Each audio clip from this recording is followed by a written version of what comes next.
Video games all around, whatever will we play? So much time to have some fun and slay demons all the goddamn day.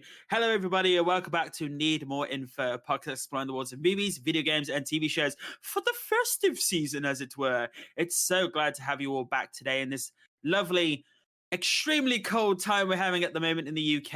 It is for us British people, it is -2 to -6 degrees. For the Fahrenheit people out there, it's about 20 degrees Fahrenheit. So the temperatures have definitely dropped and we're all trying to feel all cozy at the moment.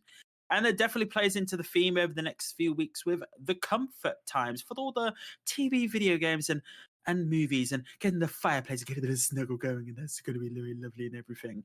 But today I'm joined by the lovely people Chaz and Fergus. How you guys doing today? Awesome. I'm It's okay. such comment there, yeah. I wish I had a fireplace though. I have nothing close to that. Just have to sit and wrap up in various hoodies and blankets and such. I mean, for me, it's going to be putting a fireplace on my TV and getting an electric heater blowing hot air out, and that's the nearest I'm ever going to get to it.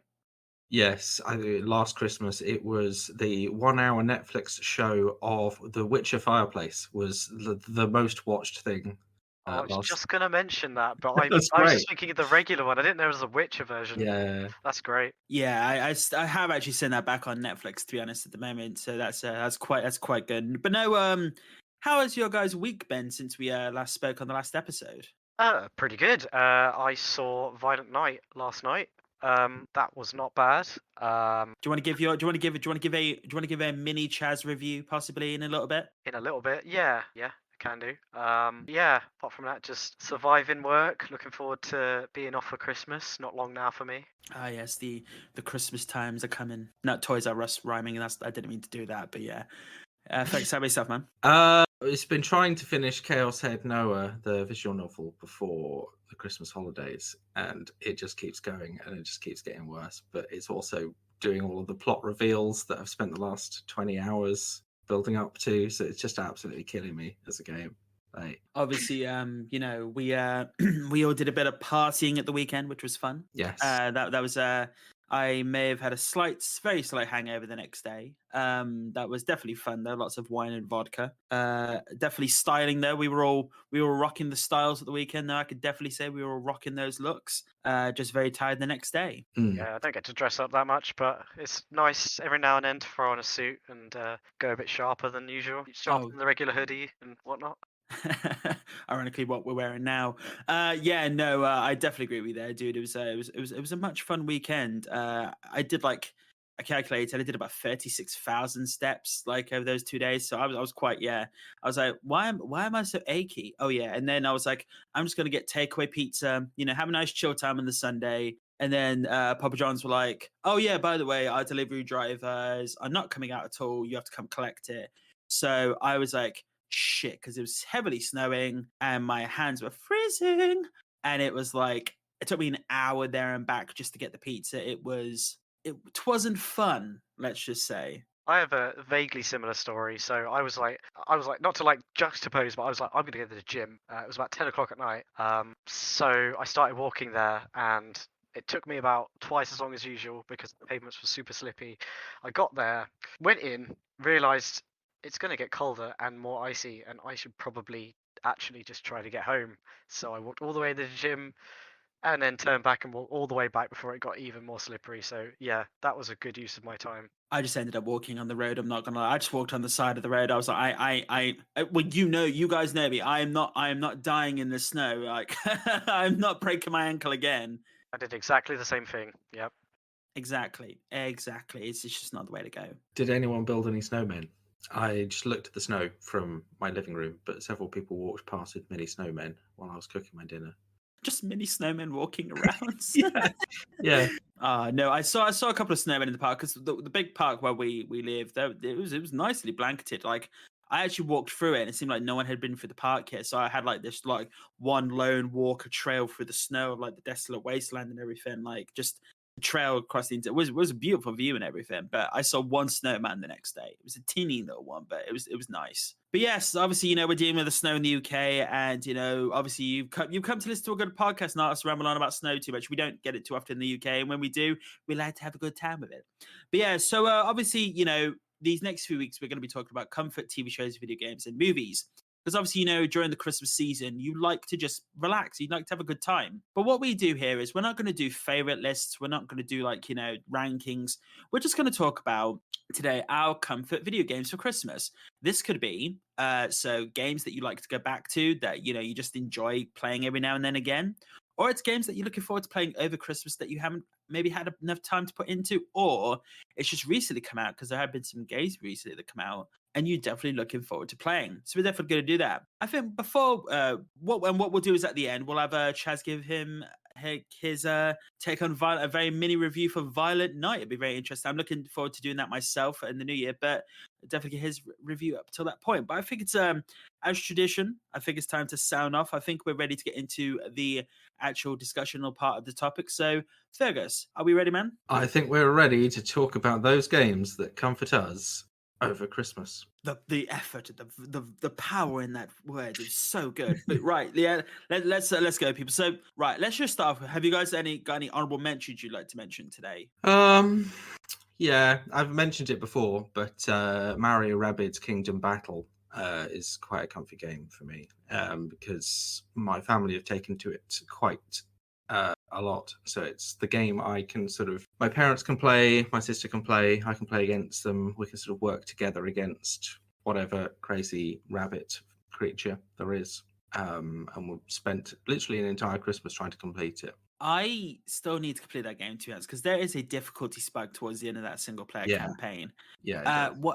Who is the end? It's Bowser Jr. That's what when I hit Bowser Jr. That's when the difficulty spiked for me, I thought, and it was quite frustrating. Yeah, I know what you mean. I think I struggled when we got to the Bowser Land sort of territory. Just really hard. You have to really play it tactically perfectly, which for you've been playing it hyper casually up until that point, so you just don't have the skills to get anywhere. Yeah, that is very, very true to us. That's very, very true. Chaz, any honorable mentions yourself, man? No, but I will say that for me, like a lot of the games I do play, I do think are kind of comfort games, because games for me are kind of a way to like switch off at the end of the day. They're a way to chill out, occupy my mind, switch off a bit. So yeah, I could reel off a lot of games basically. So that's kind of why I'm not going to do honorable mentions, purely because a lot of games I play are comfort games to me. That's fair. That's fair, man. To be honest, right?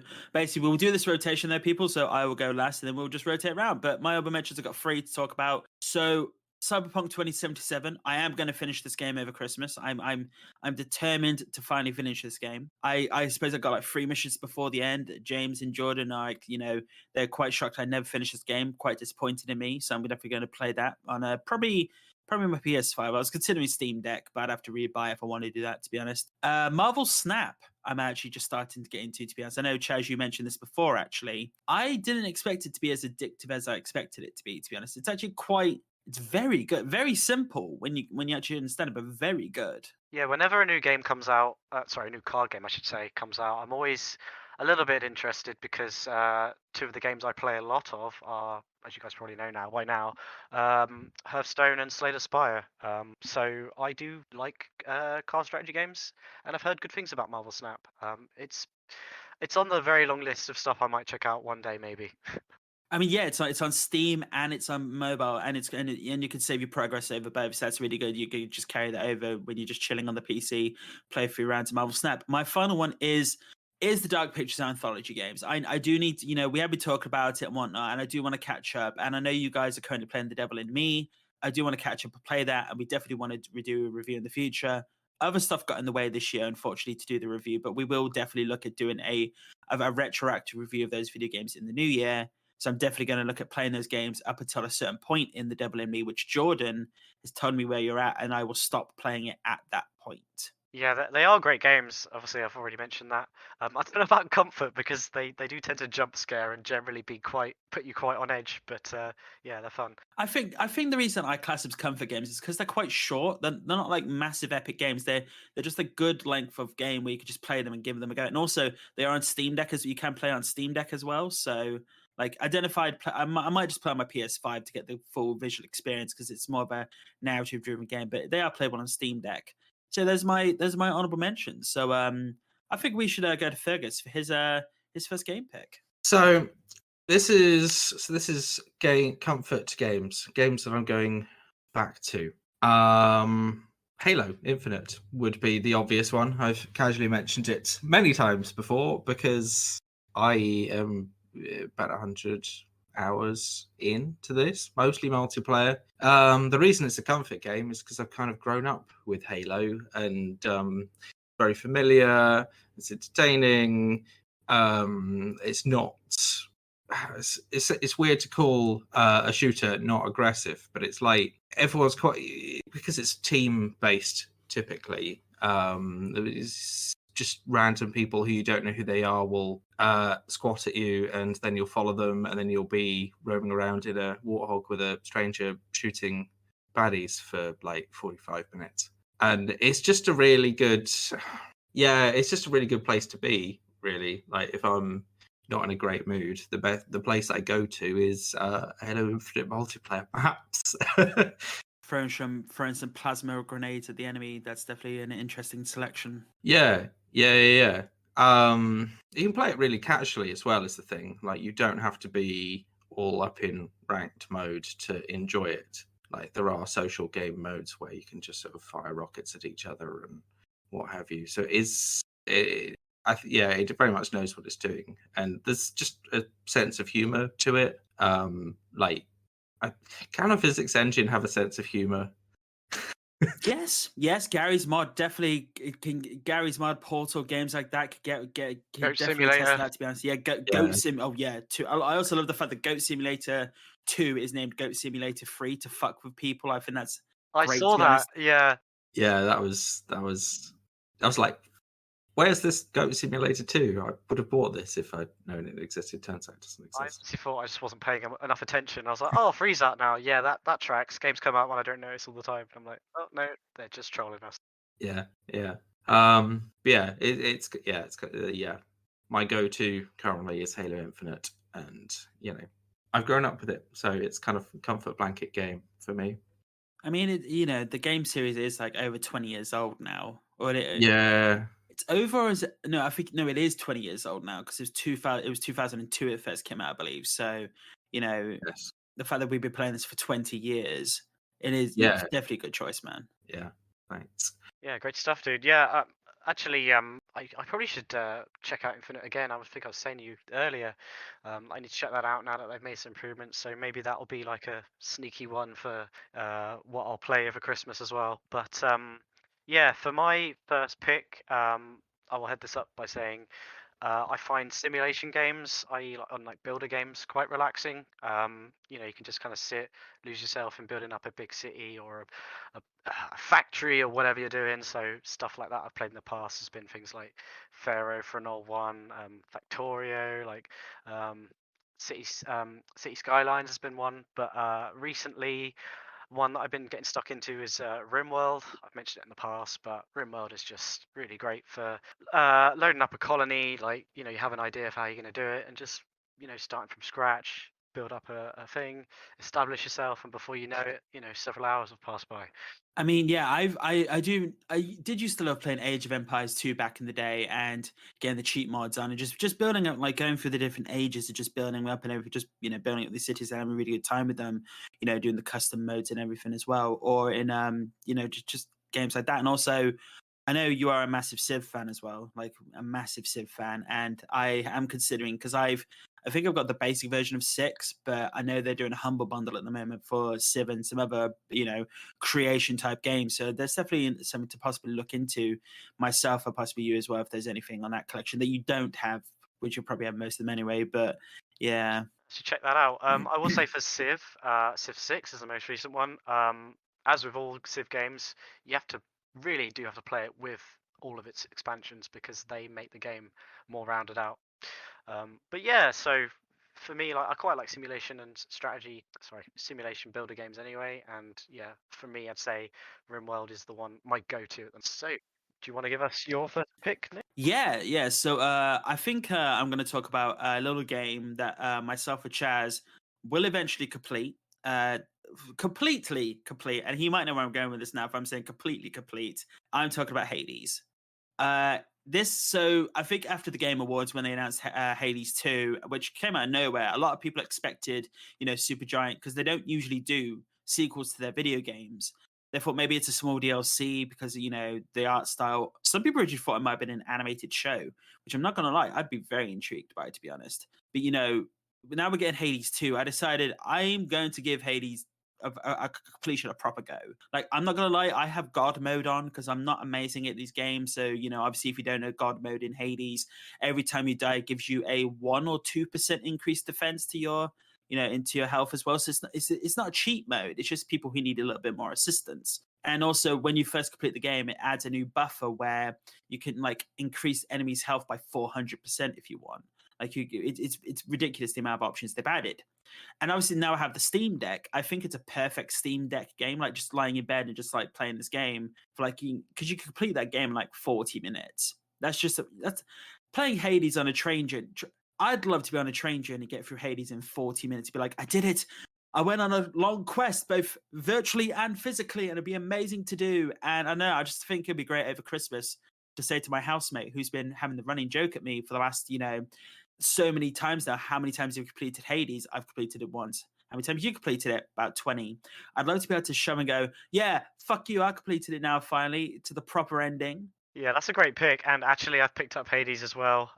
Your housemate would be happy to know I'm working my way through the epilogue story stuff because there's still a big chunk of the story that I'm like, what is going on here? I'm not sure what it is. Obviously, I won't spoil stuff, but yeah, you know what? That's a great pick too. I'd say at first when you're learning it, it's probably not such a comfort game, but at the stage I'm at, where I'm working through the heat levels and, as I said, the epilogue, it's you kind of have a rhythm, and it's quite easy to go through a run, to build up a build, get into that. Though I imagine I'll get to a point of reaching the end of that curve where the heat levels are going to get insane, and I'm just going to start it's going to start becoming brutally difficult, and then it will very much not be chill. I'm not gonna lie, I literally just want to get to that epilogue sequence. I don't care about adding heat levels, adding all these more difficult challenges. I'm just a narrative based guy. I don't care about master challenges. We'll get into Callisto Protocol at some point because fuck that game. But yeah, Hades, I just think it's just I just love the idea, and also I think the the dialogues in the game, the music is quite calming even when fighting a lot of the time, and the art style is just very soothing to play along with. It's not too overly flashy. It's all the animation is very self-contained within it, so it's not too bombastic on the screen. And I think it's just a really good comfort game for Christmas to play. Yep, I'm definitely going to be playing more of that actually, trying to get the last of the story stuff done. Yeah, great pick, man. Yeah, I said I want to get all those collectibles and upgrade the shield, because the shield is my go-to in that game. I think that's the best because I'm a very defensive player. I think that's the best with the ball rush and everything. I think it's a very great weapon to have. So yeah, we're gonna roll back to Fergus now. Okay, so next up of game I very often go back to is Stardew Valley. I'm at least 120 hours into this last time I checked. I've probably played it a few times since then. Still working on the same farm. Still haven't even completed the community centre because I can't fish at all. I mean, virtually or in real life? I was just gonna say that. Both. I just can't do it. So it's working towards maxing out everything else. Yeah, it's just like a slow progression. There's a day and night cycle. You can sort of wander off. You can collect things. You can talk to people. I've been playing it for so long, and there's still so much to do. I've not even resorted to mods yet. It's a great game. It is a great game. If you've ever thought of just sort of leaving your job, starting a farm, play Stardew Valley first. It'll probably give you more or less the same experience. Or watch the Jeremy Clarkson documentary where he starts a farm. It's not really the same vibe. You know what? I was considering putting that in last week's episode for a chill TV show. That was one of the fringe picks, Clarkson's farm. But yeah, I haven't played Stardew Valley myself, but it's pretty well known as a super chill game. I think another example is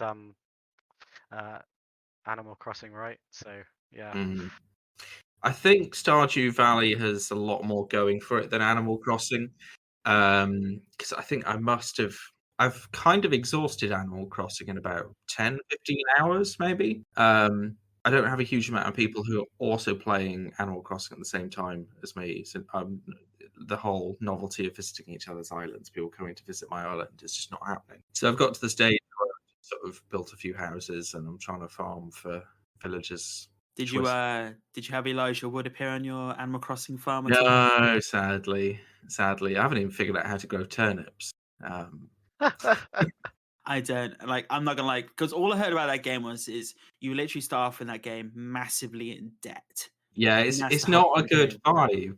Like yeah, that feels very calm. Yeah, horrible. it's debt. like Tom Nook's like pay your debt, pay it. It's not like I don't know. Just the underlying mentality behind it makes it considerably less chill than what Stardew Valley is.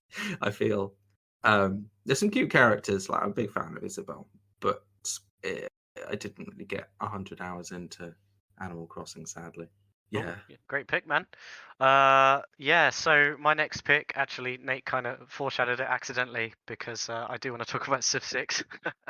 So, I knew it. yeah, of course. This is what I'm saying. Like all the games I play are comfort games. But yeah, I'll actually call Civ 6 my hangover time travel game because on multiple occasions on a Sunday or a Saturday, I've been out and I'm kind of hungover and I just want to kind of skip, the whole hangover business.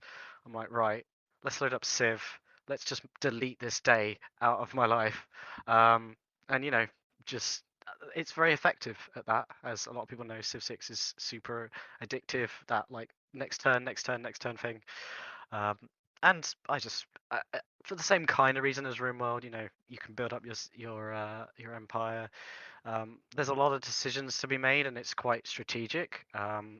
But for some reason, for me, I get into a rhythm. I find that quite chill.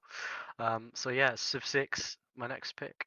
I mean, I just remember like the party you had, the virtual party you had, and I never seen such brutality towards people in that kind of game before.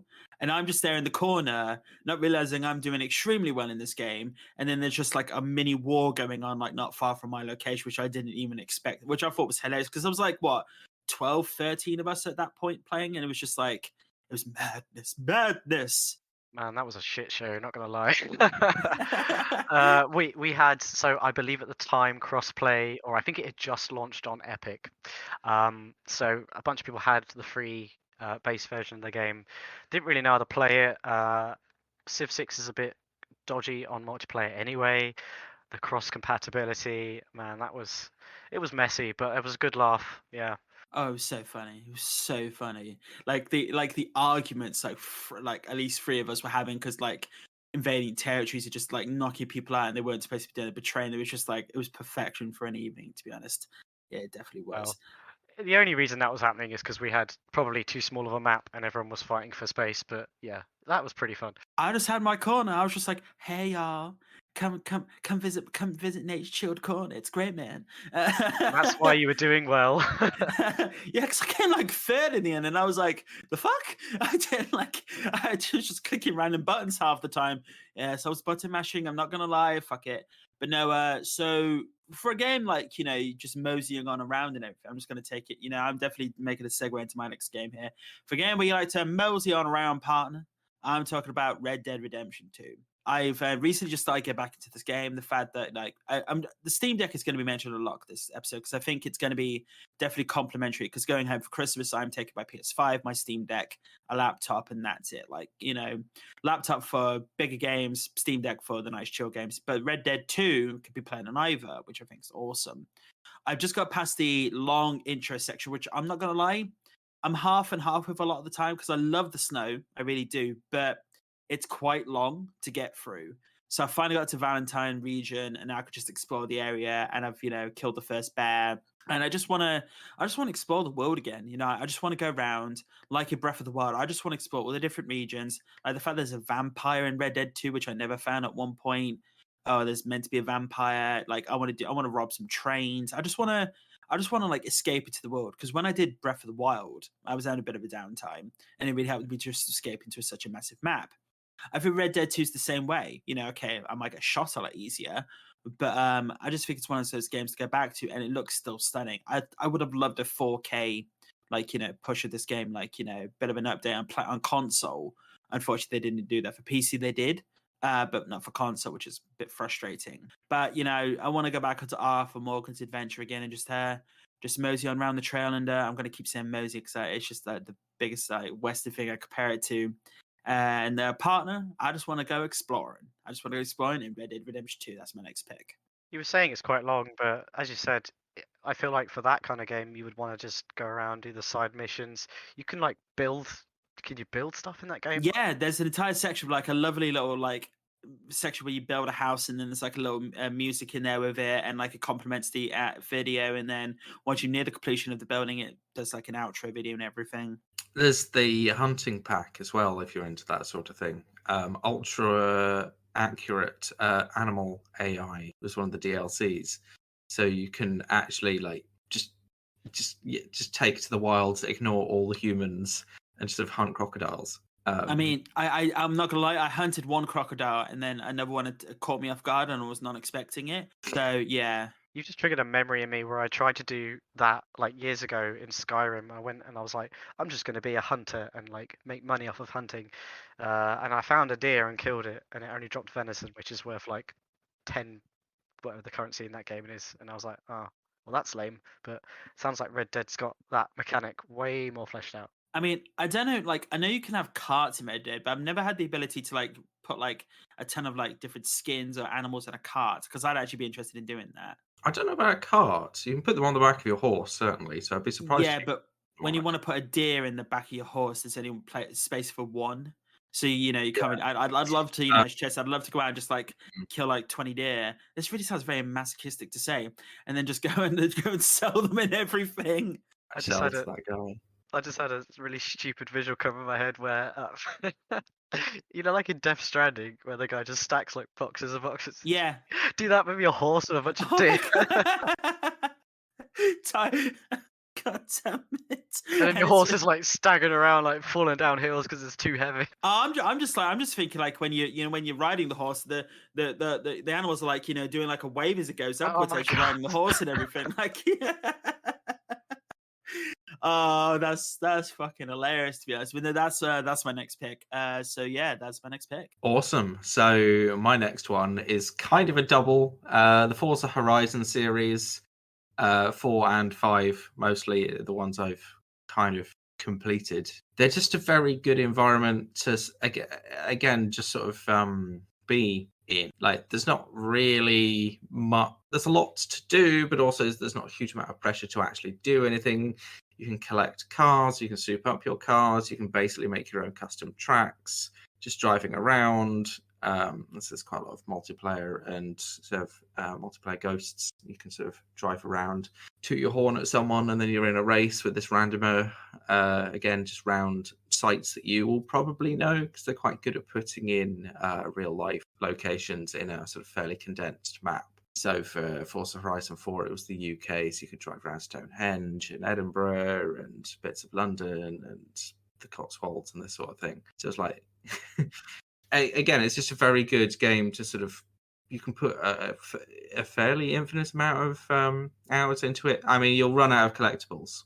That's probably the only thing to be said negatively about it. But still content coming out. As soon as they finished making content for 4, 5 came out, and they're still making content for 5. Now people can make their own player-based tracks, and the Hot Wheels.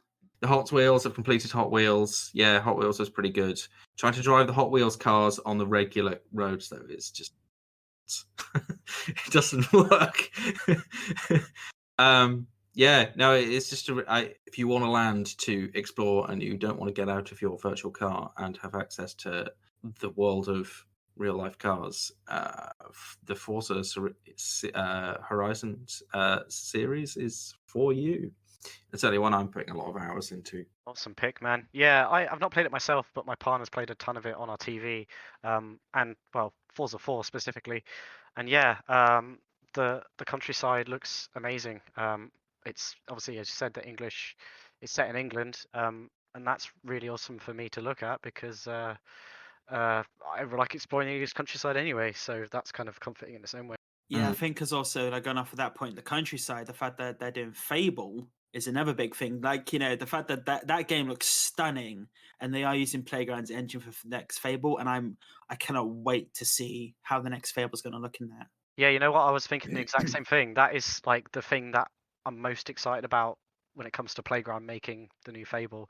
Apart from that, it's a bit of a black hole in terms of what visibility we have, but that's like the one thing I know they're going to nail. Oh yeah, definitely. I think well, you could just get a 4x4 driving through the Fable environment, just like destroying a bunch of houses or whatnot. I was going to say that I hope there is a massive emphasis on kart racing in Fable to make use of all of the wheel and acceleration physics. just drifting in a car and having your horse slide through the mud, like that'd be absolutely hilarious, to be honest. That'd be great. Anyway, I'll do my next pick then, and that is Slay the Spire. I mentioned that earlier. There's a lot of foreshadowing for my picks in this episode. But last week I spoke about Schitt's Creek and watching that while I was recovering from surgery early this year. Slay the Spire was my my game that I was playing during that time.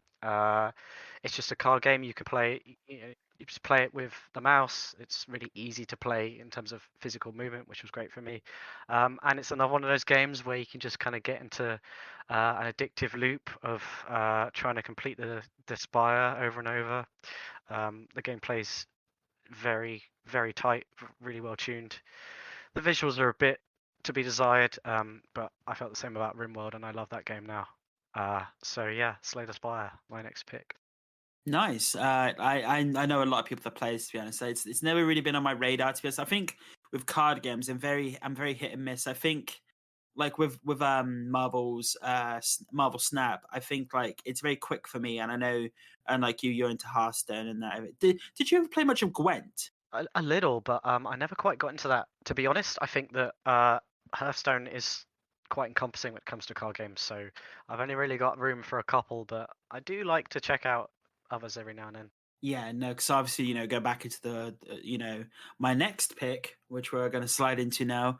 So obviously, this game has had its recent, literally yesterday, next gen release update. We are going to be talking about The Witcher 3. So it's been a few years now since I played The Witcher completely all the way through, and now with its next gen update, I'm gonna tackle that 150-hour campaign again. I'm gonna do a lot more exploring and maybe play a lot more Gwent. Hence why I was digging into the Gwent a little bit there, and just see how it goes. The problem is at the moment, like I'd love to play on PC, which is a bit frustrating, but they do have a graphical issue at the moment where basically it seems that 30 series cards are having a lot of performance issues.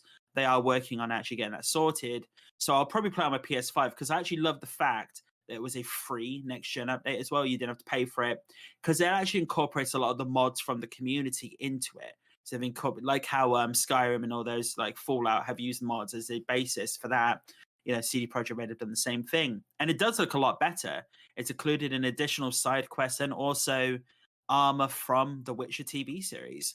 So I'm looking forward to actually playing that. And obviously, we're getting the Witcher prequel series, Blood Origin, on Christmas Day. So what better way to complement that with playing the Witcher 3 again, going into that. And again, that could be quite played on Steam Deck quite well. So I'm definitely looking forward to giving that a go. So that's my next pick. Yeah, I am considering picking up again. I never completed the last DLC, so Blood and Wine. Yeah, I got absolutely slammed by the first creature that you get a contract on. I went in without any supplies, and it was about 100 hours in at that point. So I think that was a fairer place to leave. But if I'm going to pick it back up again, it'll be now, I think. You could say my problem, dude, when I first ever tried to play The Witcher 3, where I played it for 3 months and then the whole Xbox pause feature corrupted my save file. So I didn't end up playing it for 5 years. And then I only finally played it when The Witcher TV show came out. But yeah, that was quite frustrating. But we'll probably get into a little conversation at the end about the whole Henry Cavill thing. But but that's my next pick, The Witcher 3. Okay. Next up, we are getting heavily into Nintendo. So Super Smash Bros. Or the series thereof, because I've been pretty much consistently playing it since the Nintendo 64 version came out, and I am still playing it with my friends today. It is one of the most quintessential party fighting games out there. Now it's 8 players. At work, every lunch, we very much used to get people together and play this, and it just became sort of, I guess, a ritual, and it became it became its own community, and I think it very much is out in the wild as well. People have their mains, people have fans of characters, but people will also retro engineer the game and their switches to find frame data and hitboxes. So people can take it very, very seriously. But you also don't need to take it very seriously, even whilst playing against people who take it very seriously. Like, so you can be against a Link and Ganon who are gonna fight to the death, and they like know all of the frame data. You could turn up as a Jigglypuff and ruin their day, and it's great. It's great. I absolutely love it. Yeah, to be playing a game quite so consistently for, again, must be over 20 years now. I'm just waiting for the next one and its inevitable updates. Really, yeah, brilliant game. I mean, like I remember playing. We had Smash Bros tournaments back in the day, and I'm not gonna lie, I don't even know what the fuck was happening half the time in those games. That I was like, oh my god, just hit the buttons, hit all the goddamn buttons, just try and knock someone off the screen, and like the percentages is going up, but it's actually that your damage resistance actually lowering, and I'm like, the fuck is going on here? Yeah. Like, I'm exactly the same. I just picked Charizard, try to breathe fire on people because that's fun. I just went with Link because I like swords, and Link is, Link or Pikachu or something like that. Those were my selections back in the day, to be honest. Oh, or Sonic, and just like spin back and forth across the screen. Just that'd be really annoying. I kept falling off the stage as Sonic. Too fast. Too fast. Yes. You've got to learn your characters. They've all got like moves that will undercut someone else, but you've got to smack someone off the fucking map like no end. I know how to breathe fire as Charizard and Bowser, and spin with Sonic, and that's what I do when I, for some reason, end up playing that game. Usually It's at parties. It's enough. That's the great thing about it. Like, even if you're against experts, can be enough. Yeah, it's a brilliantly balanced game series. Get into it if you've not played it before. That's cool. An illegal spy agency discovers the theft of a prototype weapon. Derek, codename Confused Llama, and his handler, Frank, codename Majestic Vole, investigate the theft. A naive man with fanciful notions, Derek sets out on his inept journey to reclaim the weapon from villainous hands, unaware of the hidden tale following him.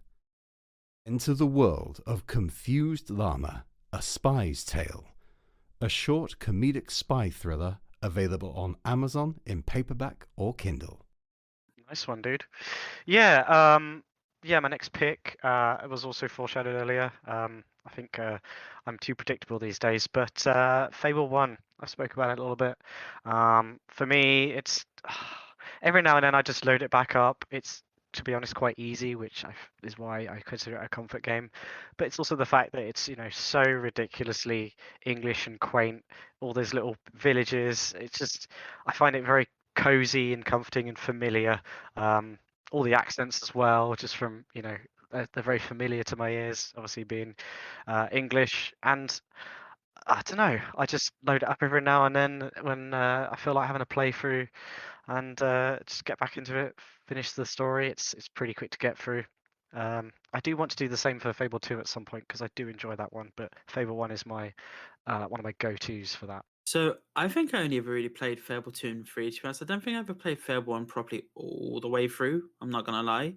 And I'd love to go back to them at some point, but I believe they are quite dated now, which is, probably from someone who didn't probably play them as much back. Like, if you played them a lot growing up, there might be a different story. Like, you can go back and play them. But I think, like, for those sorts of games, probably I just missed the opportunity at that point. Maybe.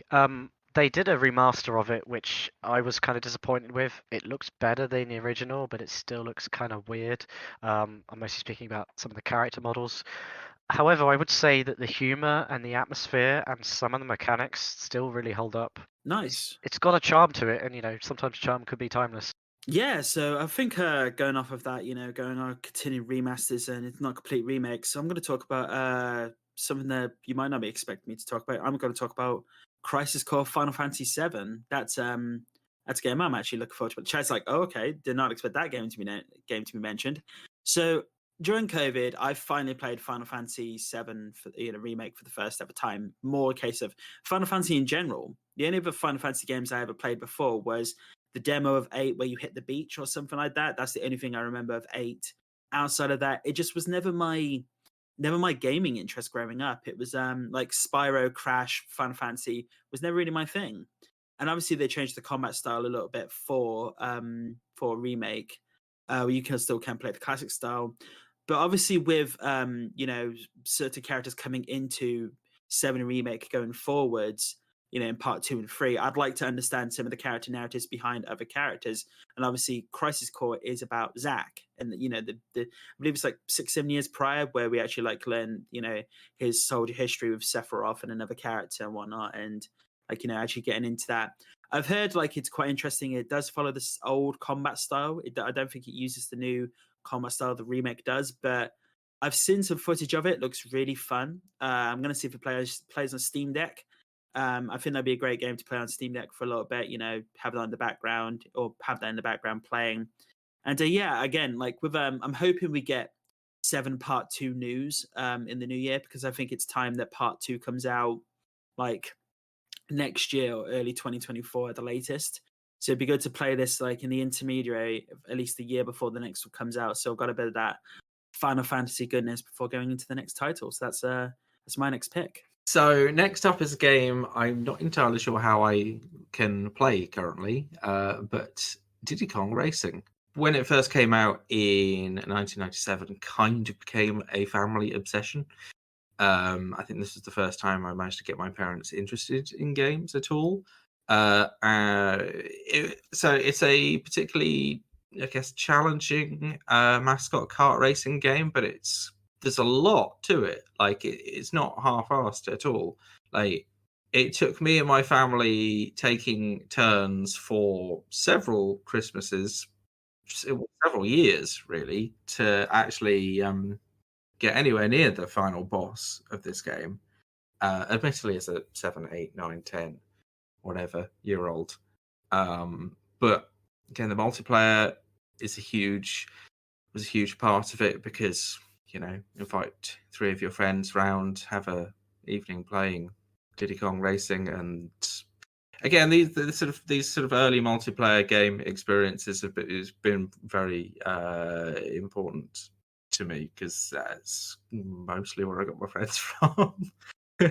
So Diddy Kong Racing is still brought up in my household to this day as the catch-all term for games in general.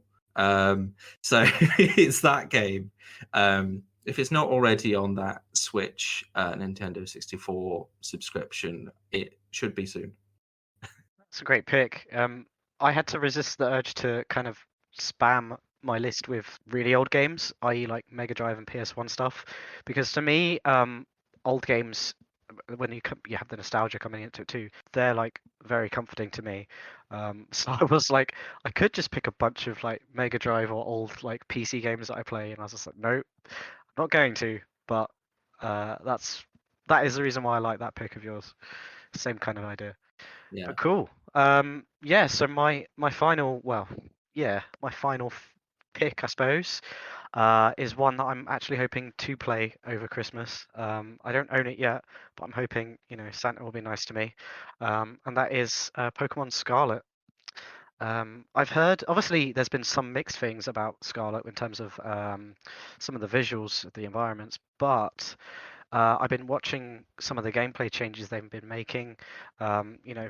Making Pokemon so much more non-linear, bringing in some pretty cool looking new designs, and I've been swayed, so I'm looking forward to checking that out. I used to be very into Pokemon, and the recent games have kind of dropped me out of it a little bit, but Pokemon Scarlet looks different enough that I'm intrigued, and I hope that I will get to play that over Christmas. I I think the last Pokemon game I played was Let's Go Pikachu, because I was interested about the whole Kanto, remaking Kanto, the original Pokemon game. I was quite, intrigued by that, and obviously everyone got into Pokemon Go at one point. I just, I don't know what it is. The fact that like, when they revealed that 1,000th Pokemon recently, I was like, what the fuck is going on now? It is like, what the fuck? Surprised it's only 1,000, to be honest. I am that guy who is still actively playing Pokemon Go. It is like my go-to and only mobile game that I've really stuck with. I think people have tried to imitate it, but it's just not the same. No, I totally get that. Yeah, I'm really into walking, so I picked up Pokemon Go during the summer again, and I was playing it for a good few months. The only reason I dropped out of it again was that I felt like I kind of ran out of new stuff to be doing. It was always the same Pokemon I was encountering, and I don't really take part in raids and such, which I think is probably my own fault, but that's personally why I dropped out a little bit. Yeah, casually grinding egg hatching can be quite rewarding. And especially if you're trying to sort of at the stage where you've got quite a lot of Pokemon, but they need to evolve, having a Pokemon as your buddy to catch to get rare candies is also, yeah. I run a walking club for the secret reason to hatch Pokemon. Wow, the secret's truth out. finally comes The out. secret is out. It's a very good byproduct of doing lots of love walks. I never thought about that, to be honest with you. Jesus, that is definitely a good way of doing it. Imagine doing those 100k challenges for like Yeah, Pokemon Go. Like, though you'd have to stop a lot to try and catch the Pokemon, but it gives you a nice little respite Yeah. while you're doing the walk and everything. yeah. See, that's why I'm a little bit at odds with it, because I walk fast and I don't stop. So, when I play Pokemon, I have to stop and like get a thing and then fight a gym or whatever. And I'm like, no, I need to keep going. Most rest points of note, because typically you would rest at a pub or a castle or a bus stop. Most of them will either be a Pokestop or a gym. So you can normally take half an hour to eat your sandwich, get a Pokemon in an obscure gym, catch some local Pokemons.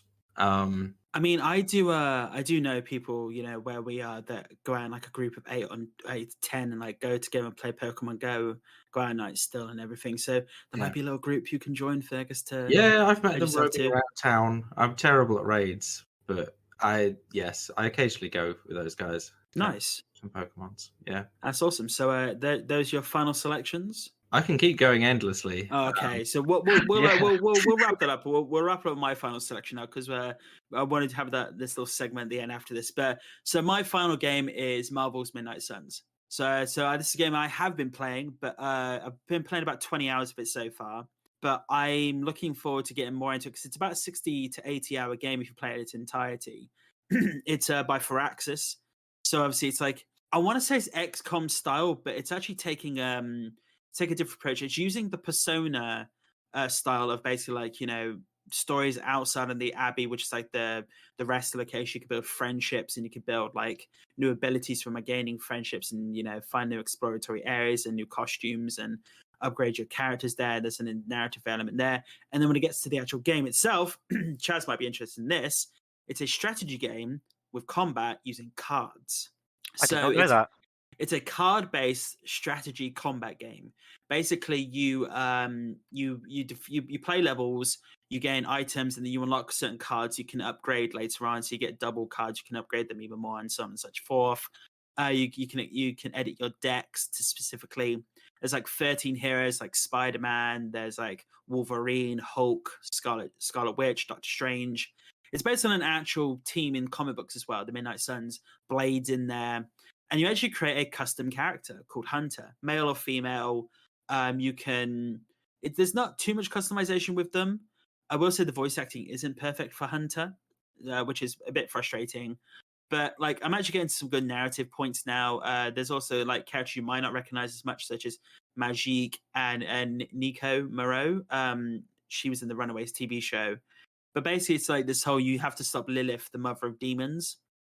I won't say who the hunter is, because it will spoil a bit too much, but it's going really well so far. I've just met Wolverine in the game. So you fight a lot of heroes. Like, the first villain you fight is it's basically like a demonized version of a Marvel villain, which is pretty cool. But you have all these card game elements. You have like you can redraw cards. You have like 1 or 2 move abilities per turn. You can actually like interact with objects, jump over them, and attack people as a free movement. You can draw. You can have special heroic abilities. Ghost Rider's a fun one to play as actually when you can drive across the map and wipe out 5 people or maybe 8 people who are in a line of his car pathway. I'm really enjoying. Like, I think the combat side is like really, really good. I didn't expect how good it was going to be. Chaz is like really intrigued by this now, to be honest. Yeah.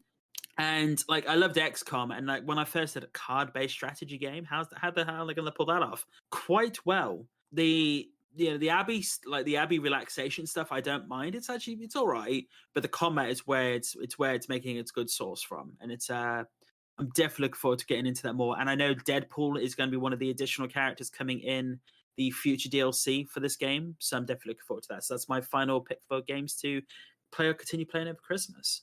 Yeah, I must admit I'm intrigued. I mean, obviously I've heard of Midnight Suns. You've talked about it a little bit before. I didn't realize it was a uh, I don't even know how to describe it. Like a Card-based turn-based. card-based strategy game, yeah, turn-based strategy game. Yeah, I've not. I guess Slay the Spire does something similar, but not. Yeah, it's different. Yeah, I might check that out. Looks very unique, interesting. Yeah, it's definitely a new style of game, and I'd be very interested to see where Firaxis can take this going forward, because I think it is a new genre. I feel like, well, not a new genre, but a new explorative game design into itself. So obviously there are going to be bumps along the way, perfecting this. But I think they pulled up really well, to be honest. But Very yeah. nice. Got yet another thing to potentially check out. Yes, no, that's awesome. But yeah, no, that's it, people. That's our final selections. I know Chaz and Fergus could go on for much longer, but we don't want to drag you on for all night with all the game selections. But there was some lovely honorable mentions, comfort games, and games we're looking forward to playing over Christmas. That was a really good selection. So that's the actual end of the comfort video games for the show. But I think I'm actually going to hand it back to Chaz now for his mini review for Violent Night, the new Christmas movie starring David Harbour and John Leguizamo. Yeah, I wrote after I got back from seeing it, I did write a little spiel about it. So I feel like I feel the same way as I did then. So I'll just say it. So yeah, for me, I found it was okay. The tone was quite strange to me personally. I think that it was intentionally strange because you have kind of the violent and the somewhat gross out humor juxtaposed with wholesome Christmassy themes. Weird, but I think that was intentional. David Harbour was great. He carried it, I think. The villain was also a lot of fun. I think some of the writing was it was okay, but it was weak in places, and not all of the humor hit for me personally. But I have heard that a lot of people found it hilarious. So again, just a taste thing. But yeah, definitely some fun sequences and a fairly unique take on a Christmas movie. So yeah, for me, not bad, not great, all right watch. Not sure if I'll go back to it. What rating would you give it out of 10? Honestly, I probably would give it a 6. I mean, that's not bad. That's like a Netflix casually watch kind of movie, to be honest. It's just something on the background. And is it long? Actually, it's just under 2 hours. However, I will say the ending did drag for me, so it feels longer, unfortunately. Interesting. Like, again, as soon as I saw the fact that David Harbour was playing Santa Claus, I was like, I'm in. I'm automatically in. That man could, like, I'm looking forward to him being in the MCU more. I'm looking forward to seeing him in finishing Stranger Things. I'd love for him to come back to Hellboy one day if they could like try and drag him back, if they can actually do a proper good Hellboy sequel, because he was not the bad thing about that, to be honest. And Santa Claus, hell yes. And I know I've heard like all the villains are named after like Christmas things, like John Leguizamo is Scrooge in the movie, and like I think that's quite funny, to be honest. But you did actually say that you never saw a trailer for this film as well. Yeah, so I went purely off of the poster, knowing David Harbour was in it and the title. So actually, I kind of thought it was more of a less wholesome, more like, to be honest, some kind of slasher movie type thing. So obviously, my expectations were a bit off. I don't know if that's the advertising of the movie or the fact I didn't watch the trailer, but a lot of people don't watch trailers these days, so I'm not sure. I think perhaps that might have tainted my expectations, considering that I thought it was something different than what it was.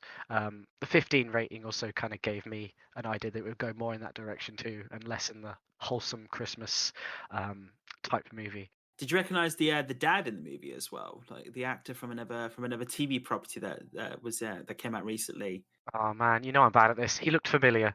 So he played Vicious in Cowboy Bebop. Okay, I haven't seen that. Okay, well, fuck it then.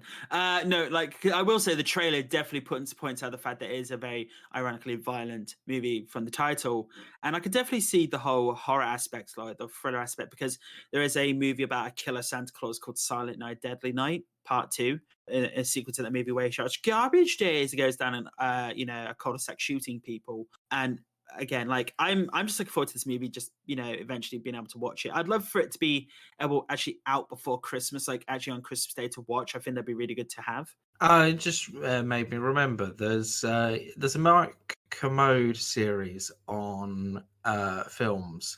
I think one of the episodes, especially on Christmas films, was on like violent Santas, and Santa's doing things Santa shouldn't. So there was lots of references, like French films. A Bad Santa came up. I was about to say that. So Yeah, it sounds like this film kind of falls firmly in that sort of category of murderous Santas. That's kind of what I thought, but obviously I'm not going to spoil it, but it's not really that sort of film. And I think that's, again, partly why I maybe was expecting something different. So I want at least you enjoyed Santa Claus in the movie, and that's a good part of the movie. To be honest, I'm definitely looking forward to seeing it. To be honest, and maybe again, you were right in saying a lot of people are having differing reviews, opinions of this movie. The reviews are averaging, I think, about 6 or 7 for a lot of people. So I think that is a good way to look about it. But that's still a good movie review. To be honest, you just put on the background during Christmas, and maybe it'll become a nice cult classic in the future. I think it's definitely a put it on the TV, maybe after you've had a meal or something, and you can kind of somewhat chat over it. I don't think it's particularly worth going out to see in the cinema. Yeah, maybe it's one of those movies that would have just done better on streaming, to be honest. But again, we'll see how that goes. So I do want to touch on one fun thing. We were going to talk about this thing, and we did mention in the Witcher section. But obviously, going to the future, people, we will be having a bigger discussion on the current state of the DC universe movies going forward. So just like animation, TV, and everything. Because some major news came out today: the fact that Henry Cavill is officially no longer playing Superman. James Gunn basically has come out and stated that they are going to be focusing on a younger Clark Kent Superman who's in his early days as a reporter, and that means that there'll be no Henry Cavill. But I have seen as well that James Gunn is actually writing the Superman movie. So the fact he's not directing it, he's writing it, and supposedly he has been working on this for a while. So this is probably the secret project that he's been working on, and he has stated that a lot of people are concerned that Superman has been put on the sidelines. And James Gunn has stated that the most important character for DC right now is Superman. So I think that it's an interesting fact that they've basically, now with Henry Cavill gone, it sounds like, Patty Jenkins has left Wonder Woman 3 because her vision didn't align with what they wanted. Aquaman is the interesting one because that is $1 billion franchise for DC. So what they're going to do with Jason Momoa. There is talks of Lobo, if you knew that, space bounty hunter. Shazam 2 is coming out. The Flash, which I think that will be the movie to reset the DC universe if they're smart about it, because there's Flashpoint literally resets the DC universe. Just do that entirely. They are basically getting rid of the entire Snyderverse, which I'm not gonna lie, I'm a bit disappointed with. Some characters won't be around anymore, but some characters you can easily adjust, like Shazam and Aquaman, possibly. Outside of that, but Superman and Batman aren't coming back. It's confirmed that Robert Pattinson's Batman will be separate still from the DCU, so that's good. There'll be Joker and Pattinson's Batman will be separate. That's good to see. But a lot of people are really attacking James Gunn today, fire him. He doesn't know anything. They've ruined DC, and I'm like, okay, guys, this guy's been handed a moving fire train. What's going on? He's trying to cool the train down, put it on the tracks, slow it down, make sure it goes into, he's got a lot on his plate. It's not just him, it's him and Peter Safran. They are working together. I say give these guys 2-3 films and a TV show or something, and then start judging them on it. Start judging them how it's going to go. To wrap this up, though, supposedly we are going to get our first look at what their first few plans are in January. So in January, we will, obviously, we're going to be doing a looking forward to 2023 episode. maybe we'll have a special episode actually discussing the DC universe going forward, because there's also rumblings of Marvel reworking Phase 5 and 6 because Phase 4 wasn't up to their expectations, because there was a lot of missteps with that. So it's very interesting to see that, people are harking on DC, but there's rumblings that Marvel, as powerful as it is, as big as it is having its own retool as well. And I think that is needed sometimes, to be honest. That is really neat. When you get this far in, it really is needed. And also, there's a lot of rumblings that Kevin Feige is looking at Henry Cavill right now, like, come here, pretty. I've got Captain Britain for you. Like, come play him. There is a lot of discussion to be had about what is next for Henry Cavill, because this has left him in a situation with no franchises. No franchises. He left The Witcher because he was going to be Superman, and that was great. Now he's no longer Superman. A lot of people are very interested in Henry Cavill. I mean, I know they've stated that he probably won't be Bond because they are looking for a early 30s aged Bond. So I can understand, because they're looking for an actor that could play for 10 years. Now, get me wrong, Henry Cavill is only like 39, 40. So he's still quite young, and they did bring Daredevil back, and Charlie Cox is 40. So, it's not like you can't bring, but I can understand them wanting to go with a younger actor for Superman, or younger than Henry Cavill as in his early days. And give some more mileage out of it if they were going to run it for like 10 years of Superman or something. Cavill was 30 when he played Superman the first time, and that was his beginning phase. They also have stated that this won't be an origin movie. It will be, it'll be him and his, like Spider-Man Homecoming. He would have already been Superman for a little bit, and I think that's the best way to go. We don't need to see, in comic book movies, the Waynes dying, Uncle Ben dying, Jonathan Kent dying. We don't need to see that again. Well, this is something that really got me with the latest Batman film. Like, they started at year 2 of Batman, assuming that you knew the previous quite complicated history of Batman. Really that complicated, to be honest, though. When you get to year 2, he's already put a Joker away, supposedly, maybe. Or okay. It's like there's a lot of room for deviation there. So I hope there's at least some kind of context given. Otherwise, it's going to be like, this film just doesn't make sense if you haven't spent the last 50 years buying all of the Superman comics. Well, I know James Gunn has stated that he actually has spoken to Cavill. They've had the discussions, and there is actually a possibility of working together in the future in something project related. So that'll be very interesting, bringing actors already played characters back for something else. And also they have had talks with Ben Affleck about directing a DC film. So that'll be interesting as well.